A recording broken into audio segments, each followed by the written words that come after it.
Welcome to DevOps Hands-on Labs. Today's video is about Terraform data sources.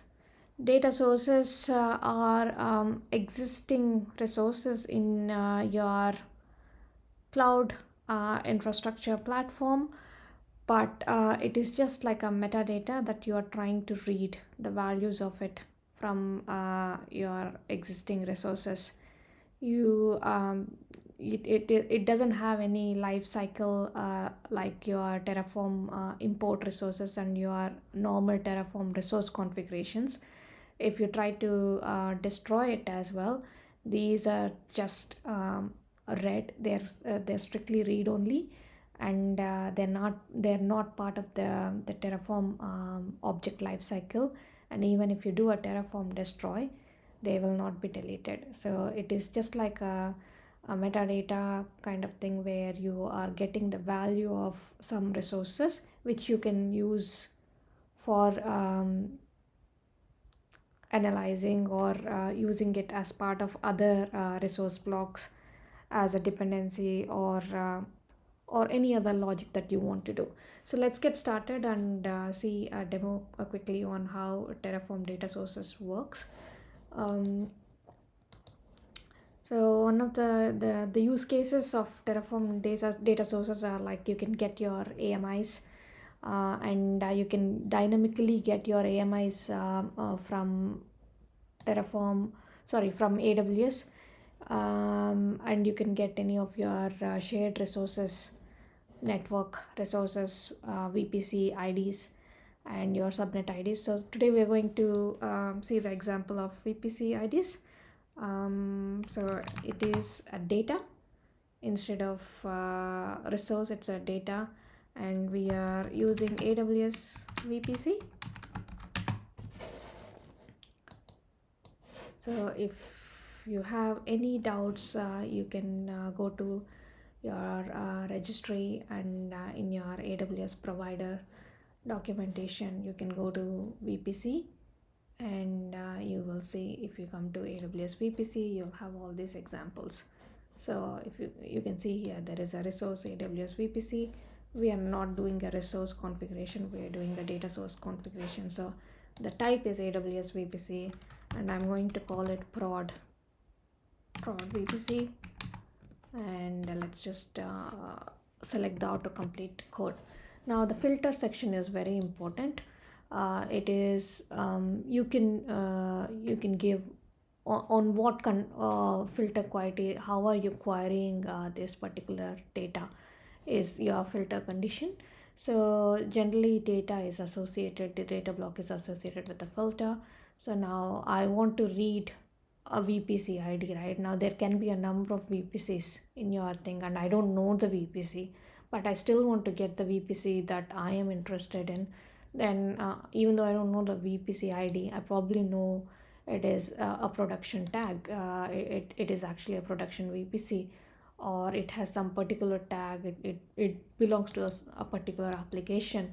So I probably know my tag. I may not, but I want the VPC ID. Then I can use the tag to query and get the VPC ID. So here I am just querying by environment equal to prod. Remember that it is not name and just the environment value. You have to give the tag. You will get the documentation.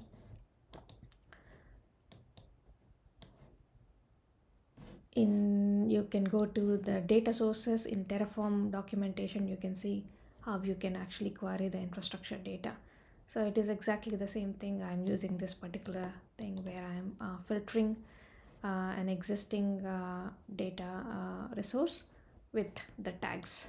Okay, now I want to also get the subnet.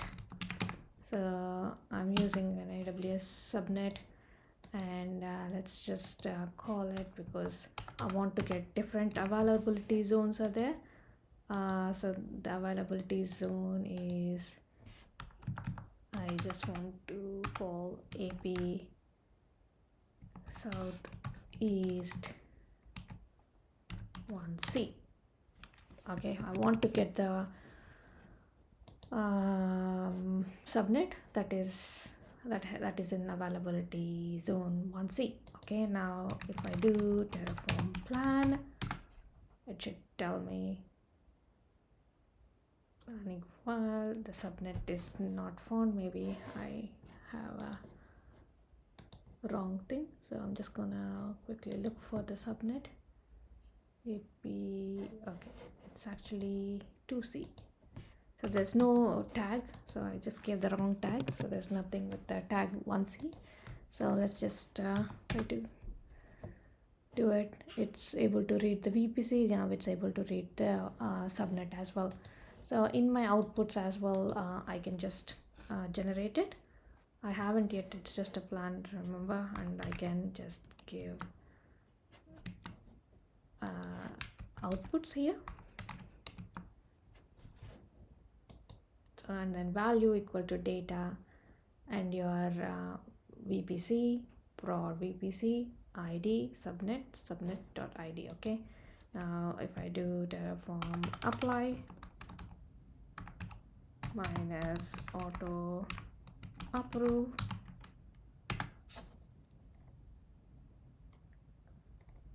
so it has actually, you can see that it's got it. So I'm just going to clear, and I can ask Terraform state show state list.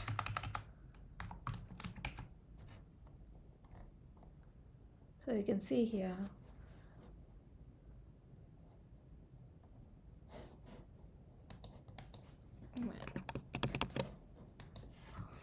it has the prod subnet and prod VPC.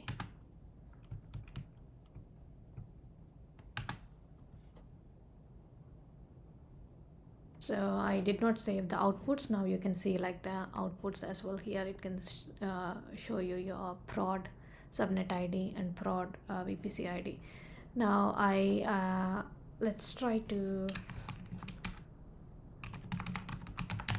destroy and see, because I just said that it is changes to outputs. Do you really want to destroy all your managed? So basically it is, you can see that it is just setting these outputs to null, that's all. It is not actually deleting anything else. Okay, so if I do it, you can see that it is, even though I have selected 0 destroyed, because as I said, your data source is strictly a read-only object, and you can just, it's a metadata, you can just read it. You won't be able to, it's not like a life cycle that is maintained in your state, like your resources managed by your resource configuration and Terraform import configuration. They will not be destroyed. They will just be, cleared from the cache in your state file. That's all. I'm just going to look at your Terraform state. So you can't see anything here. That's it. That is how you read existing resources that you want to use in other resource configuration in Terraform using the data sources. If you have any feedback about what kind of videos concepts I should be doing, please do leave your comments, and also please like and subscribe my videos. Thank you. I'll see you on the next video. Bye.